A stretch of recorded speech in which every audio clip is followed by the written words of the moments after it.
L'Afrique lusophone rassemble 6 pays, dont le Mozambique et l'Angola, qui sont les 2 plus peuplés dans cette partie du continent, avec respectivement près de 30 millions d'habitants au Mozambique et plus de 26 en Angola. C'est donc à eux que nous allons nous intéresser dans cette émission pour les découvrir avant d'envisager d'y implanter son entreprise ou d'y investir. Et ce, grâce aux experts et chefs d'entreprise basés sur place qui vont vous délivrer leurs conseils. Appréhender un marché, c'est tout d'abord comprendre son fonctionnement et connaître ses secteurs porteurs.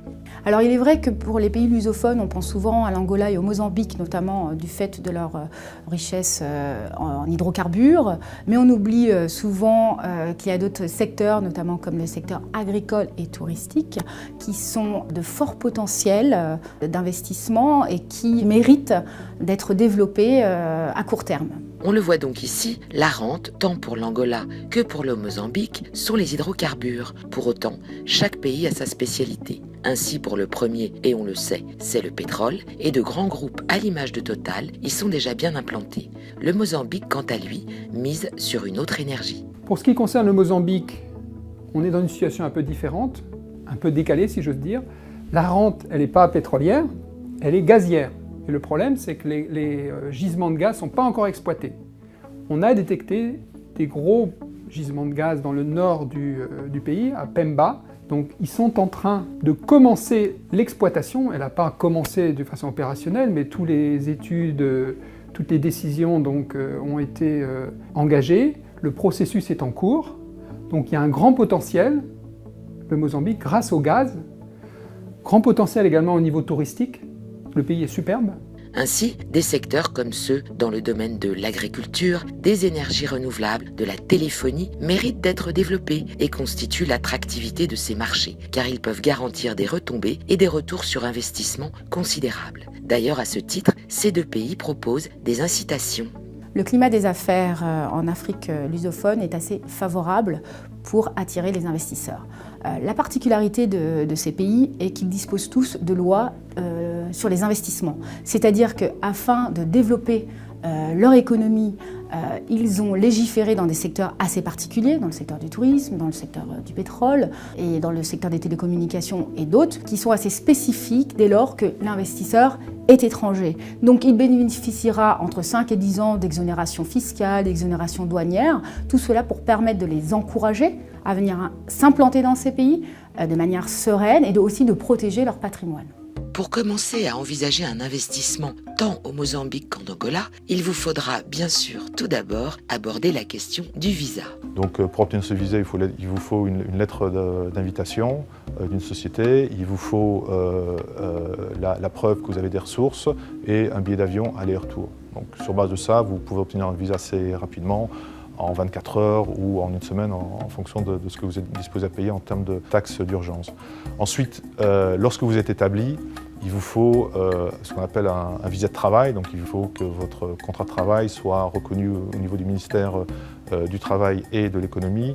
Et donc il vous fera la délivrance d'un visa de travail qui vous permettra éventuellement d'avoir une carte de résidence.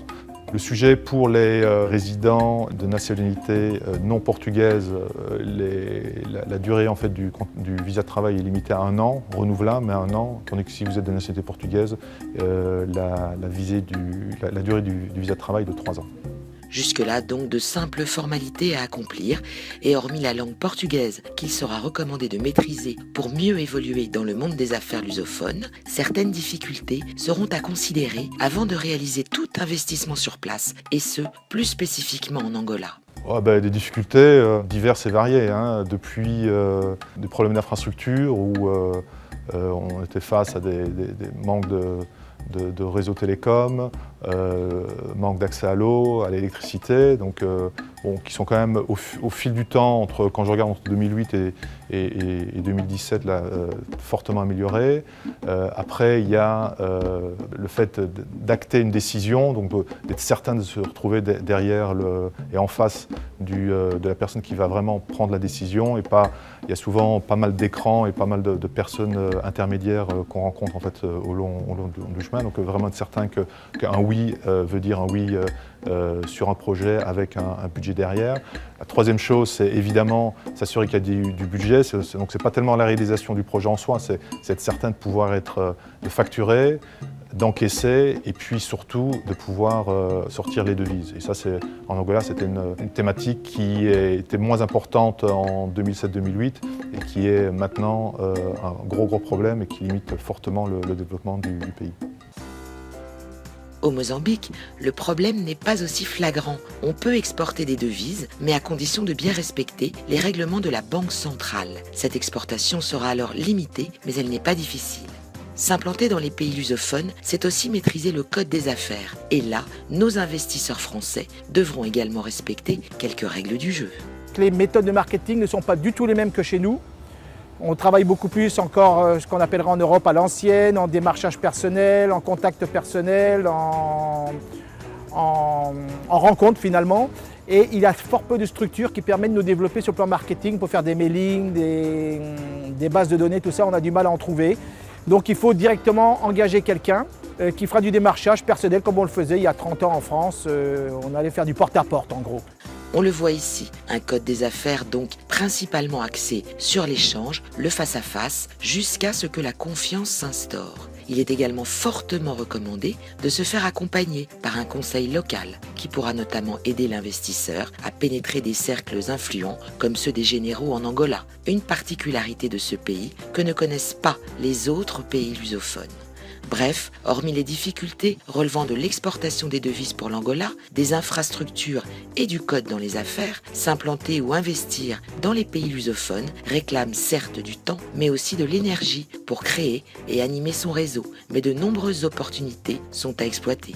Concernant la création de sociétés, la fiscalité, le droit du travail, le marché immobilier commercial, la deuxième partie de l'émission vous en dira plus.